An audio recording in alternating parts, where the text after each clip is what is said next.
Jalan, pada lawang aku di jalan tahu. Awal jadi lawang ini menjadi tahu.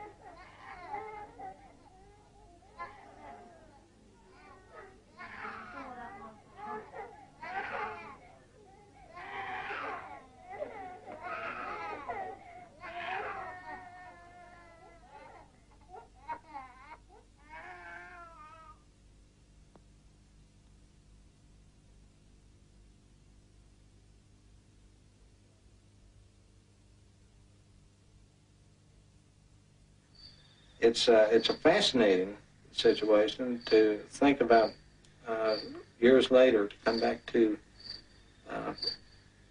certain movements of certain ships in the immediate area of Rongelap on the night of March 1st, 1954, and any of these ships would have been more than capable to pick up and evacuate the natives off Rongelap.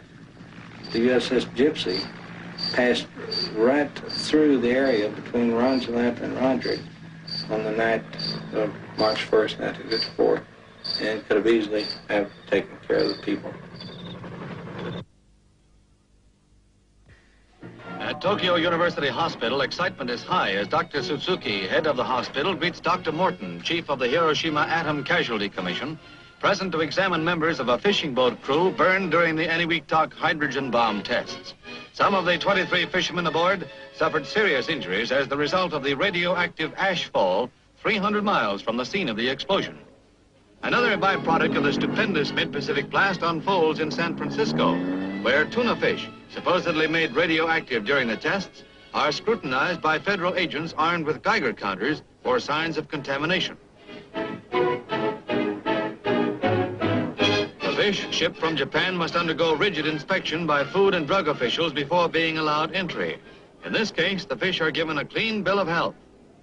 The Atom also holds the spotlight at Fort Devens, Massachusetts, where personnel of the 1st Army Chemical Defense School are confronted with simulated atom bomb explosions. The explosion has all the natural characteristics of a real A-bomb blast, with its mushroom and vacuum pull that sucks the sand into its vortex. Masked against dust and fumes, the troops edge a step nearer to the war of the future.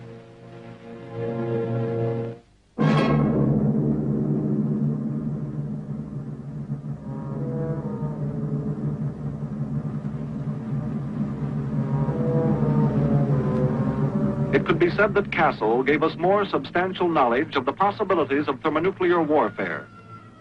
The finding that must be considered most significant is that of the thousands of square miles that are made potentially lethal by wind-carried fallout from a multi-megaton surface burst. The small portion of the cloud material destined for southern Rongelap, where the natives lived, was emitting gamma at the rate of about 130 roentgens per hour at H+1, or 1 hour after the shot. Decaying with time as it traveled another 4 hours downwind, the material was emitting perhaps 20 roentgens per hour and still decaying when it grounded at Rongelap, 100 miles from zero. By evacuation time at H+50 hours, the maximum accumulated dose at that point was around 175 roentgens, a mild sickness dose for less than 50% of exposed personnel. The activity increased rapidly toward the north, however, and in 10 miles reached a mean lethal level for exposed humans on the order of 450 roentgens. On the atoll's upper islands, this H+5 to H+50 hour dosage ran from possibly 1,500 to 3,000 roentgens, well above the lethal human dose. Mapping from a few established values, we can at least approximate the minimum fallout pattern. The contours are selected to represent accumulated dosage from arrival time to H+50 hours. The 450 Roentgen mean lethal dose appears to have enclosed an area exceeding 7,000 statute square miles, an area some 250 miles long. an area which on land could blanket large segments of population. This is a 6-hour pattern. This is Bikini.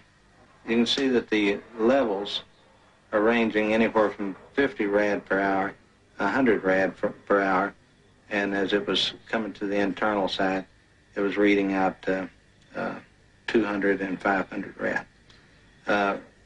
Rongelap at that point was indicating somewhere in the neighborhood between 50 and 100 rad at 6 hours. Bear in mind, like stated, this is a makeup that occurred 10 minutes after the blast had occurred. And it shows that the fallout patterns coming over Rongelap, it shows the fallout patterns that was coming over Rondre. Now, in order for these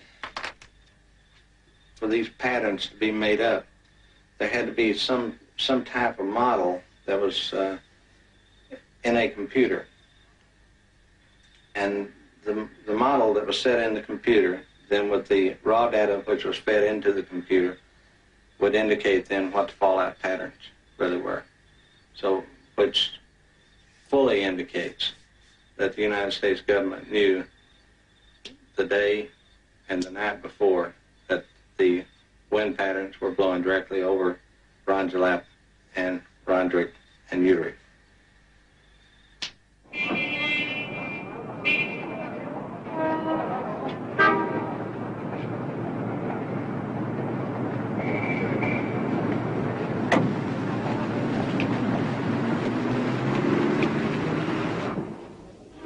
All Marshallese and Americans who were exposed to radiation are now, fortunately, restored to health.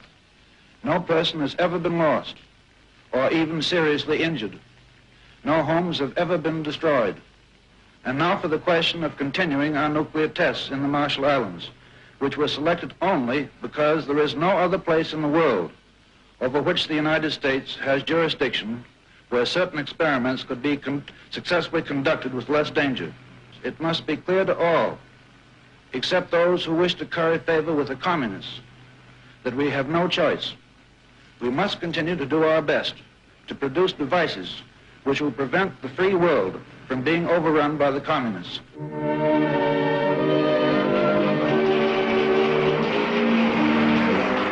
the National Assembly of United Churchwomen, President Eisenhower speaks on atomic weapons and what America must do to survive. Today we are face to face with the most extraordinary of physical development of all time, the application of nuclear fission and nuclear fusion to the world's armaments. These discoveries in the field of science present in themselves no threat to man. Like other scientific developments, they are susceptible to good or evil use, depending upon the intent of the individual or group possessing them.